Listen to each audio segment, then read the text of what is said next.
Ready. Good afternoon friends. आज मैं आप लोगों के बीच उपस्थित हुआ हूँ भारतीय संविधान को बतलाने के लिए, भारतीय संविधान के कुछ महत्वपूर्ण अनुच्छेद को बतलाने के लिए। तो आइए हम सभी अनुच्छेद के विषय में चर्चा करते हैं, भारतीय संविधान के विषय में चर्चा करते हैं। तो पहला चीज हम लोग चर्चा करेंगे भारतीय संविधान के विषय में। ठीक है, हर देश का अपना संविधान होता है, उसी प्रकार भारत एक देश है और उसका भी अपना एक संविधान है, भारतीय संविधान। ठीक है, तो पहले हम लोगों को समझना होगा कि संविधान क्या है। जिस प्रकार कि घर में आप लोग रहते हैं, घर में एक नियम कानून होता है कि इस काम को हम ऐसे करेंगे, इस काम को हम ऐसे करेंगे, उसी प्रकार हर एक राष्ट्र का, हर एक देश का अपना एक संविधान होता है। तो संविधान क्या है? संविधान नियम कानून का लिखित रूप को ही हम लोग संविधान कहते हैं। नियम कानून का एक लिखित रूप को ही हम लोग संविधान कहते हैं। अब हम लोग बात करते हैं भारतीय संविधान में महत्वपूर्ण अनुच्छेद और महत्वपूर्ण भाग के विषय में। तो पहला हम लोग चर्चा करेंगे भाग एक के विषय में। भाग एक में कहा गया है कि भारत, साइज थोड़ा बड़ा करो राइटिंग का,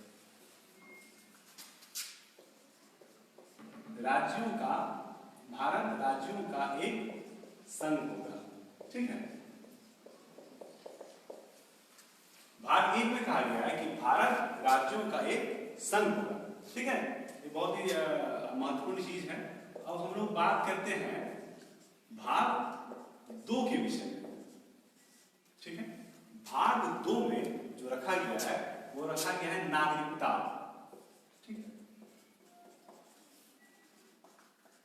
भाग दो में रखा गया है नागरिकता को। ठीक है, और नागरिकता की जो चर्चा की गई है वो अनुच्छेद 5 से 11 तक में, अनुच्छेद जो है 5 से 11 तक में नागरिकता की चर्चा की गई है।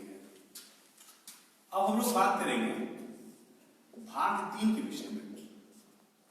भाग 3 जो है बहुत ही महत्वपूर्ण चीज है। महत्वपूर्ण इसलिए है क्योंकि इसमें यहाँ तो हम राष्ट्र का मतलब सारा चीज बता दी कि भारत राज्यों का एक संघ होगा, हम नागरिकता को ले आए, लेकिन अब सबसे जो महत्वपूर्ण चीज है वह है मौलिक अधिकार। ठीक है, सबसे महत्वपूर्ण चीज है मौलिक अधिकार। नागरिक को मौलिक अधिकार तो आप दीजिएगा ही। ठीक है, भारतीय संविधान हर नागरिक को मूल अधिकार देती है। 6 प्रकार के मौलिक अधिकार की चर्चा भारतीय संविधान में की गई है। तो मौलिक अधिकार जो है वह अनुच्छेद 12 से 35 तक में, अनुच्छेद 12 से 35 तक में मौलिक अधिकार की चर्चा की गई है। 6 प्रकार के मौलिक अधिकार हैं हम लोगों के पास। ठीक है, अब हम लोग बात करेंगे भाग 4।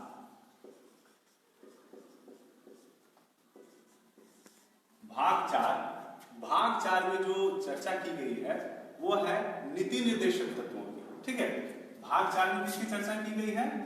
नीति निर्देशक तत्व, नीति निर्देशक तत्व। ठीक है, और नीति निर्देशक तत्व को हम अनुच्छेद 36 से 51 के बीच में रखते हैं। देखिए, किसी भी देश को समझने के लिए, किसी भी राष्ट्र को समझने के लिए हमें उस देश का संविधान का अध्ययन करना होगा, हमें उस देश के संविधान को पढ़ना होगा, संविधान को जानना होगा। तो सबसे जो महत्वपूर्ण चीज होती है किसी भी देश की तो वह है अनुच्छेद, संविधान। तो पहला हम लोग भाग 1 में, जैसा कि हम लोग जान चुके हैं कि भारत राज्यों का एक संघ होगा। राज्य कैसे बनता है? पहले बात को समझना होगा कि भारत जो है पॉलिटिकल साइंस के होने के नाते कि हम लोग भारत को भी राज्य करते हैं। ठीक है, देश कहने के पहले हम इसको राज्य कहेंगे। और ये राज्य का निर्माण कैसे होता है? तो छोटे छोटे प्रांत मिलकर के एक राज्य का निर्माण करता है और वही राज्य अंतिम में भारत का रूप लेता है, जिसे हम भारत देश कहते हैं। ठीक है, तो भाग 1 में हम इसको समझ चुके हैं। अब देखिए, राज्य का निर्माण हो गया, देश का निर्माण हो गया। अब हमको जो किया है नागरिकता भी चाहिए, लोग चाहिए, जनता चाहिए।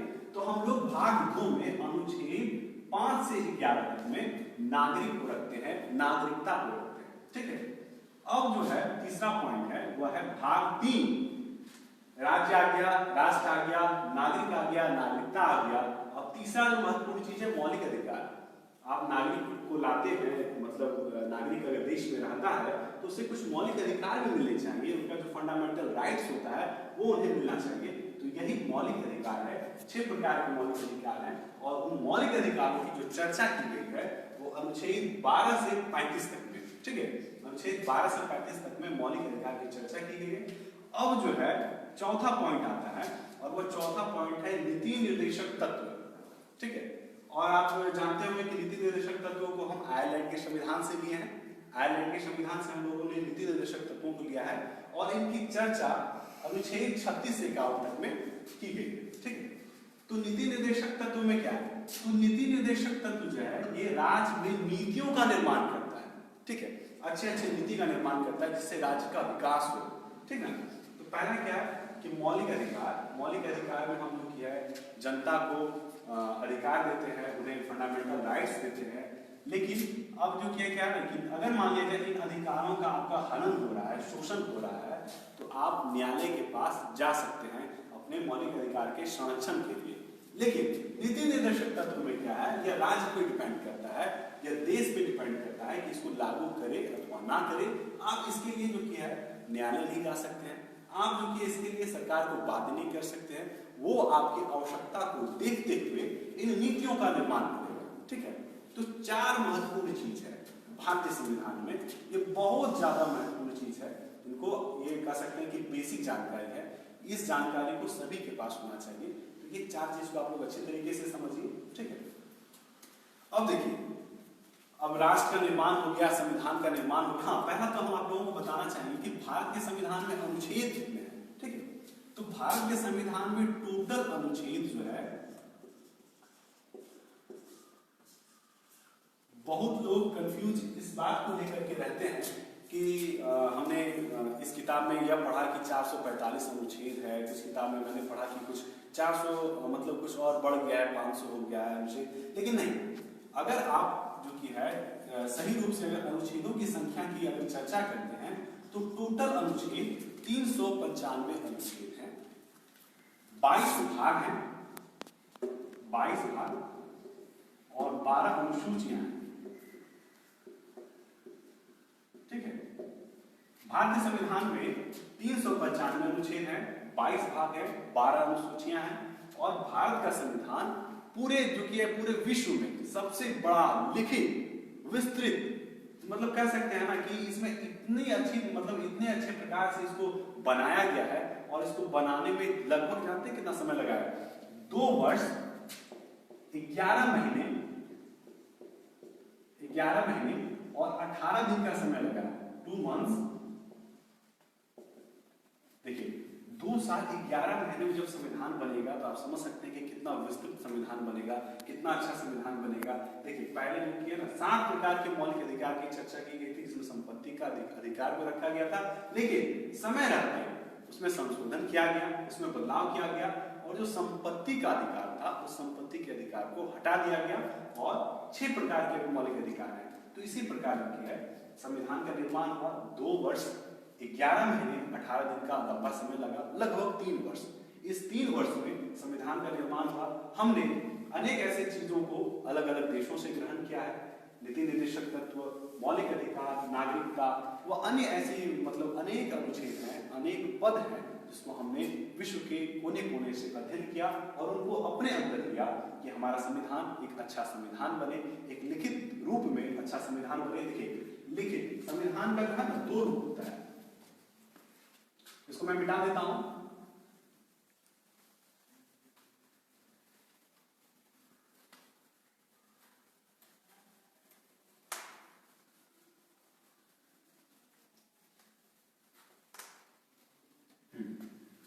संविधान जो है ना एक लिखित संविधान होता है और दूसरा जो होता है वो मौखिक संविधान होता है, मौखिक संविधान, लिखित संविधान, ठीक है। तो भारत का संविधान कैसा संविधान है? भारत का संविधान है लिखित संविधान। लिखित संविधान का मतलब क्या है कि मतलब इसमें कह सकते हैं कि इसमें लिखा हुआ है, एक प्रमाण है, एक प्रूफ है। अगर हम आपको मौलिक अधिकार देते हैं अगर राज्य में नीति निर्देशक तत्व लागू होते हैं तो उसका एक लिखित प्रमाण है, एक आंकड़ा उपलब्ध है राज्य के पास, राष्ट्र के पास, देश के पास। आप जो है उसमें लेकर के आप क्या बोलते हैं, उच्च न्यायालय, सर्वोच्च न्यायालय, जिला न्यायालय, कहीं भी आप लेके जा सकते हैं। लेकिन मौखिक संविधान में क्या है, मौखिक संविधान में क्या ना कि इसका कोई प्रूफ नहीं होता है। अगर अभी किसी प्रकार का कोई काम अगर हमसे पड़ जाता है आप लोगों को, तो ऐसे भी कोई भी आदमी है, कोई मूर्ख भी आदमी है ना, तो वो बोलता है कि भैया आपको लिख करके दे दीजिए। यानी हम लोग लिखने पे विश्वास रखते हैं, लिखित संविधान पे विश्वास करते हैं। तो हमारे जो संविधान के जो रचनाकार थे, जो संविधान सभा के जो सदस्य थे, वो इतने बुद्धिजीवी वर्ग के थे कि उन्होंने लिखित संविधान को अपनाया। भारत का संविधान लिखित संविधान है और भारत का संविधान जो है वह क्या बोलते हैं, नम्यता और अनियमितता का मिश्रण है। नम्यता अनियमितता का मतलब क्या होगा, कठोर। भारत का संविधान पूर्ण रूपेण कठोर भी नहीं है, कठोर है और नम्य है। यानी कि मतलब अगर किसी कानून के लेके कठोर है तो उसमें जो कि है नैतिकता को ला करके, उसमें धर्म को ला करके, उसमें अपने बुद्धि विवेक को ला करके नम्यता, ठीक है, तो इसमें ला करके वह भारत का संविधान अपने अनुसार चलता है, ठीक ना।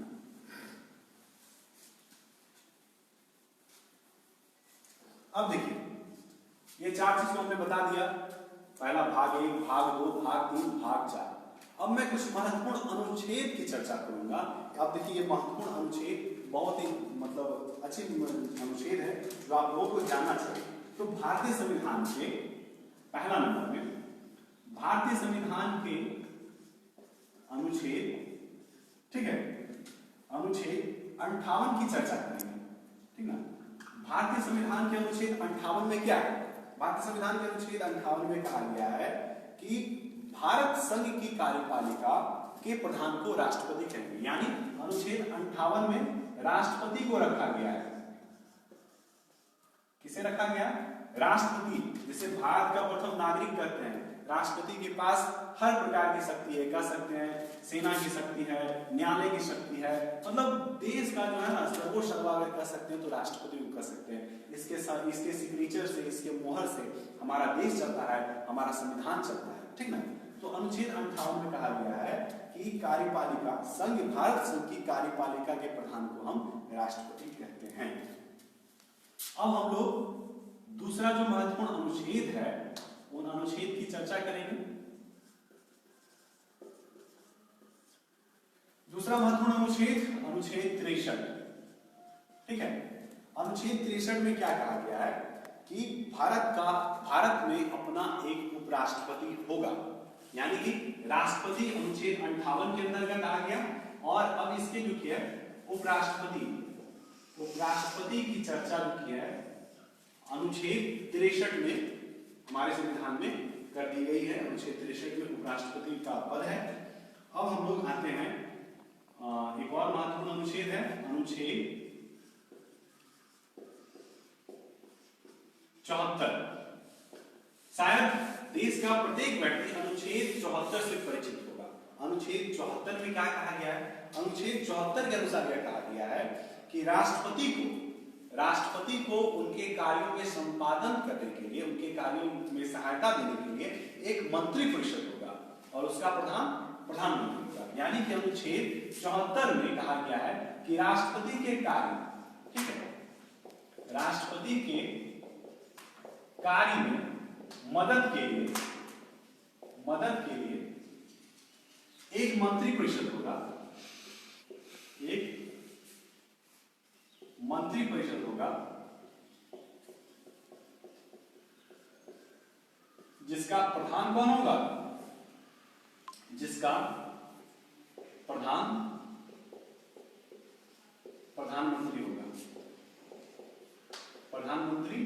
होगा। अनुच्छेद 74 राष्ट्रपति के कार्यों में संपादन के लिए, उनकी मदद के लिए एक मंत्री परिषद होगी जिसका प्रधानमंत्री होगा, ठीक है। अब हम लोग दूसरे अनुच्छेद की चर्चा करेंगे और वह अनुच्छेद है अनुच्छेद 75। 74 की चर्चा हो गई, 63 की चर्चा हो गई, 58 की चर्चा हो गई और अनुच्छेद 75। देखिए अनुच्छेद 75 में क्या है कि राष्ट्रपति लोकसभा में बहुमत दल के नेता को ही प्रधानमंत्री पद पर नियुक्त करेगा। यानी कि राष्ट्रपति, हमने जैसे आपको कहा कि राष्ट्रपति के पास हर प्रकार की शक्ति है, ठीक है, वह सर्वोच्च न्यायालय के न्यायाधीश की नियुक्ति करता है, तीनों सेना का प्रमुख है, मतलब कह सकते हैं ऑल ओवर यही राष्ट्रपति है। इसके प्रसाद प्रयत्न ही, इसके जो की है इच्छा पे ही हम लोग इतने पद पे लोग आसीन होते हैं। और इस पद पर प्रधानमंत्री की भी नियुक्ति कौन करता है जी? राष्ट्रपति। प्रधानमंत्री की नियुक्ति भी राष्ट्रपति करता है। और राष्ट्रपति प्रधानमंत्री किसे नियुक्त करता है? तो लोकसभा में बहुमत दल के नेता को प्रधानमंत्री नियुक्त करता है राष्ट्रपति। और लोग एक और अनुच्छेद की चर्चा करेंगे,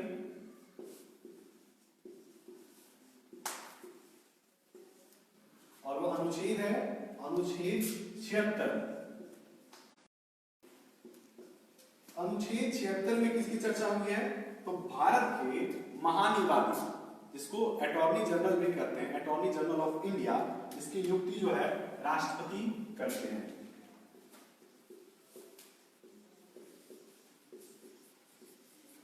अनुच्छेद 76 में महानिवासी, इसकी जो की है नियुक्ति भी राष्ट्रपति करते हैं।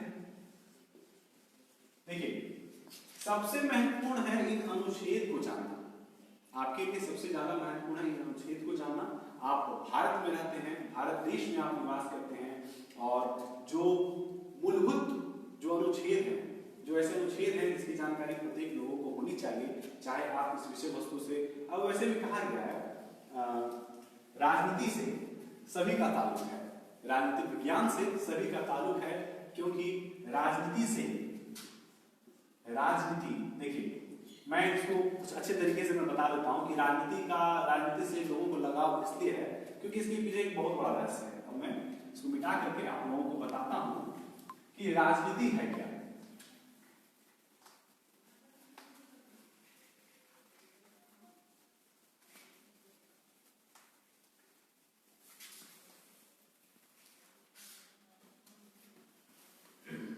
और थोड़ा लाउडली तुमको बोलना है, कमेंट्स आ रहा है, थोड़ा लाउड। सारा चीज का चर्चा हो गया, भाग का चर्चा हो गया, अनुच्छेद का चर्चा हो गया। अब हम चर्चा करेंगे राजनीति के विषय में। अब हम लोग चर्चा करेंगे राजनीति, ठीक है। राजनीति क्या है? तो राजनीति दो चीजों से बना है। पहला राज्य प्लस नीति। राज्य रूपी जहाज को चलाने के लिए जो नीति होते हैं उसे ही राजनीति कहते हैं, ठीक है। राज्य रूपी जहाज, देखिए छोटे छोटे राज्य हैं, बिहार है, बंगाल है, झारखंड है, बहुत ऐसे राज्य हैं टोटल। तो इतने राज्यों को चलाने के लिए जो कि है किसकी आवश्यकता होती है? राजनीति की आवश्यकता होती है। प्रत्येक राज्य में हम मुख्यमंत्री को देखते हैं, वे प्रत्येक राज्य का संपादन करते हैं, उन्हें चलाते हैं। तो हम राज्य को कैसे चलाते हैं? तो राजनीति के द्वारा, यानी कि राज्य का नीति होता है, राज्य रूपी जहाज को चलाने के लिए हम राजनीति का प्रयोग करते हैं। अब देखिए कुछ लोग क्या कहते हैं, राजनीति हो गया। अब कुछ लोग का कहना यह है, उन लोगों का मानना यह है कि दो भाइयों को आपस में लड़ा देना ही राजनीति है। बिल्कुल गलत। कुछ लोगों का यह मानना है कि दो भाइयों को आपस में लड़ा देना ही राजनीति है, जो बिल्कुल गलत है। तो राजनीति क्या है? तो मैं आपको इसको लिख करके बताता हूं। राजनीति के विषय में, राजनीति वह प्रक्रिया है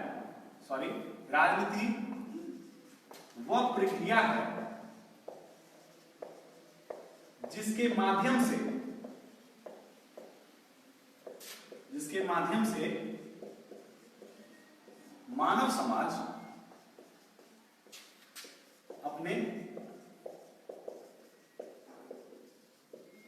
अपने समस्याओं का समाधान करती है, ठीक है। बहुत ही इसमें देखिए, इसमें सारा चीज आपको समझ लेना होगा कि राजनीति क्या है।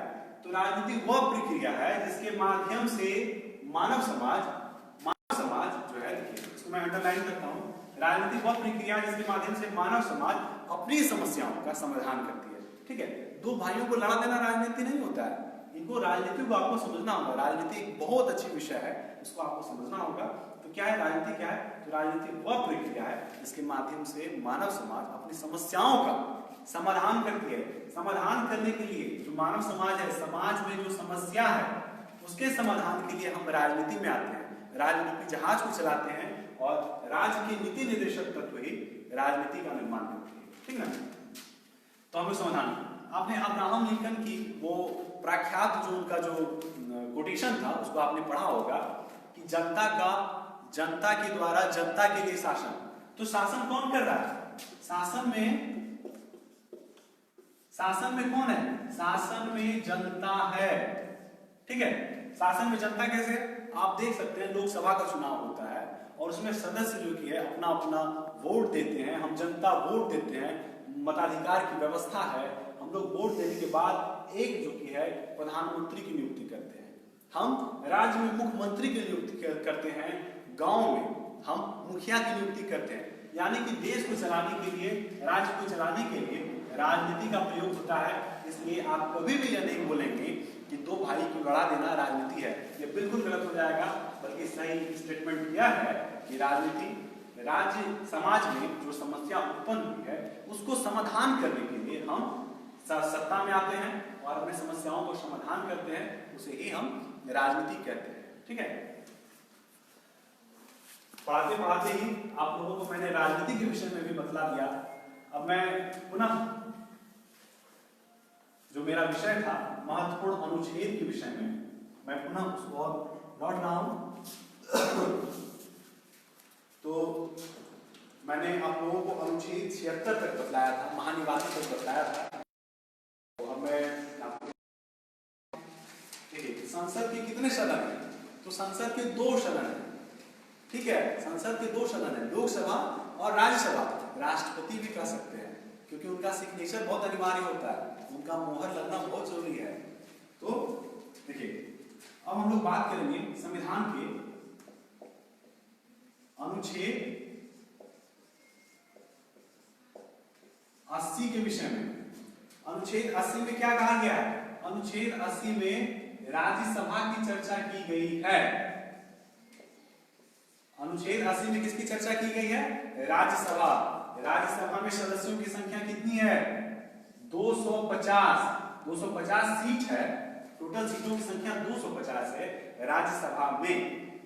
अब देखिए राज्यसभा में 250 सीटें हैं और वर्तमान में 238 सदस्य हैं राज्यसभा में, जिसमें 12 को जो है राष्ट्रपति मनोनीत करते हैं और राष्ट्रपति उन्हें मनोनीत करते हैं जो अपने विषय में विशेषज्ञ होते हैं। ये जो 12 सदस्यों की नियुक्ति, देखिए ये जो 12 सदस्य को जो राज्यसभा में राष्ट्रपति 12 सदस्यों को मनोनीत करता है और ये 12 सदस्य जो है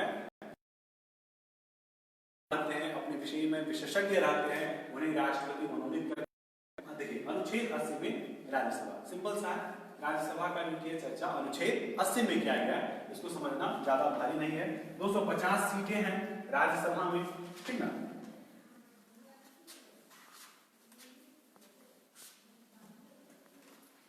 अब देखिए अब हम लोग आते हैं एक और महत्वपूर्ण अनुच्छेद के विषय में, और वह अनुच्छेद है अनुच्छेद 81 और 331। इसमें चर्चा किसकी की गई है? तो लोकसभा के विषय में, लोकसभा के विषय में कहा गया। और लोकसभा आप लोग टीवी पे भी देखते होंगे, लोकसभा राज्यसभा सदन को देखते होंगे, ठीक है। तो लोकसभा का चर्चा अनुच्छेद 81 और 331 में किया गया है। लोकसभा क्या है? तो लोकसभा संसद का प्रथम सदन है और यह निम्न सदन है। इसका जो कार्यकाल जो होता है, लोकसभा में सदस्यों का कार्यकाल होता है, वह 5 वर्षों के लिए होता है। यह लोकसभा कोई अस्थायी सदन नहीं है, यह अस्थायी सदन है, इसे राष्ट्रपति भंग भी कर सकते हैं, ठीक है। तो अनुच्छेद 81 और 331 में लोकसभा की चर्चा की गई है। इसके जो मतलब इनका जो कार्यकाल होता है लोकसभा के सदस्यों का, उनका कार्यकाल 5 वर्षों का होता है और लोकसभा को हम लोग राष्ट्रपति भंग कर सकते हैं, प्रधानमंत्री राष्ट्रपति के सलाह पे इसे भंग भी कर सकते हैं। अब हम लोग लोकसभा में सीटों की संख्या पर चर्चा करेंगे, ठीक है। जिस तरह राज्यसभा में 250 सीटें थी, उसी प्रकार लोकसभा में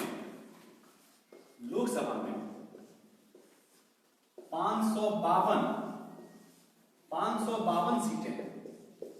लोकसभा में कितने सीटें हैं? 552 सीटें हैं और इन 552 सीटों में भी राष्ट्रपति 2 सदस्यों को मनोनीत करते हैं, उन्हें नियुक्त करते हैं।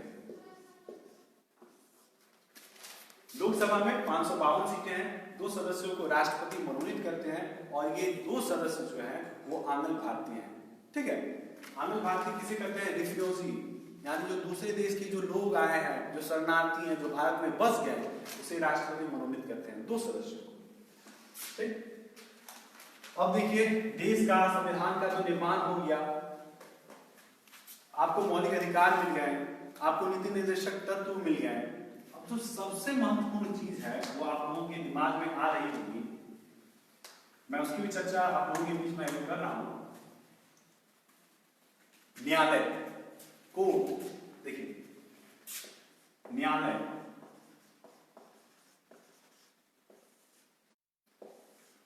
ये जो है ये पार्ट बहुत इंपॉर्टेंट पार्ट है किसी भी देश के लिए, ठीक है। किसी भी देश के लिए सबसे इंपॉर्टेंट पार्ट अभी के समय में न्यायालय है। न्यायालय इसलिए इंपॉर्टेंट है क्योंकि हमें न्याय मिलता है न्यायालय से, इसलिए न्यायालय इंपॉर्टेंट है। तो अनुच्छेद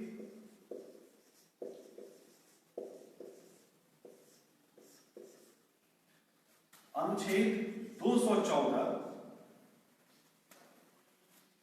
में कहा गया है कि राज्य की न्याय पद्धति शिखर पर स्थित है। उच्च न्यायालय राज्य की न्याय पद्धति है और यह संविधान के अनुच्छेद 214 में इसकी चर्चा की गई है और यह राज्य के लिए एक उच्च न्यायालय होगा, इसकी चर्चा की गई। यानी यह जो अनुच्छेद 214 के अंतर्गत जो आता है, ये राज्य के न्यायालय आते हैं।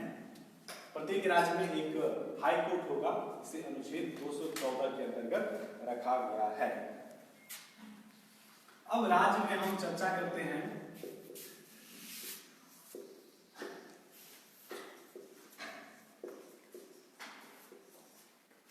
अनुच्छेद 155। अनुच्छेद 155 में किसे रखा गया है? अनुच्छेद 155 में रखा गया है राज्यपाल को। राज्यपाल की चर्चा अनुच्छेद 155 में राज्य में राज्यपाल की चर्चा की गई है। और राज्यपाल की नियुक्ति कौन करता है? देखिए राष्ट्रपति कितना पावरफुल है, हमारे देश का राष्ट्रपति कितना पावरफुल है कि राज्यपाल की नियुक्ति करता है राष्ट्रपति। राज्यपाल की नियुक्ति कौन करता है? राष्ट्रपति। आज फिलहाल मेरे पास समय का अभाव है, मैं अगली कक्षा में आप लोगों के बीच उपस्थित होऊंगा, ठीक है। लेकिन मुझे आशा है कि मैं आप लोगों को जो आज कुछ पढ़ाया यह आप लोगों के लिए बहुत ही महत्वपूर्ण जानकारी है। बहुत ही महत्वपूर्ण इसलिए है क्योंकि हमने संविधान के विषय में चर्चा की। लेकिन इससे पहले मैं आप लोगों को एक संदेश देना चाहता हूं और यह संदेश पूरे देश के लिए है। पूरे देश के लिए इसलिए है क्योंकि अभी हम लोग पूरा विश्व, पूरा संसार एक महामारी को झेल रहा है, कोरोना महामारी को। और है भारत बहुत अधिक तक सुरक्षित है, लगभग। लेकिन अगर हम अमेरिका को देखते हैं, चीन को देखते हैं या अन्य देश को देखते हैं तो उनकी स्थिति बहुत ही खराब है। भारत इसलिए सुरक्षित है क्योंकि हम लोग अपने घर में हैं। तो मेरा आप सभी से, पूरे देशवासियों से मेरा यह निवेदन है, जो लोग मुझे देख रहे हैं उन सभी से निवेदन है कि आप लोग अपने घरों में रहें और कोरोना महामारी को जड़ से खत्म करें। धन्यवाद। मैं कल आप लोगों के बीच फिर आता हूं।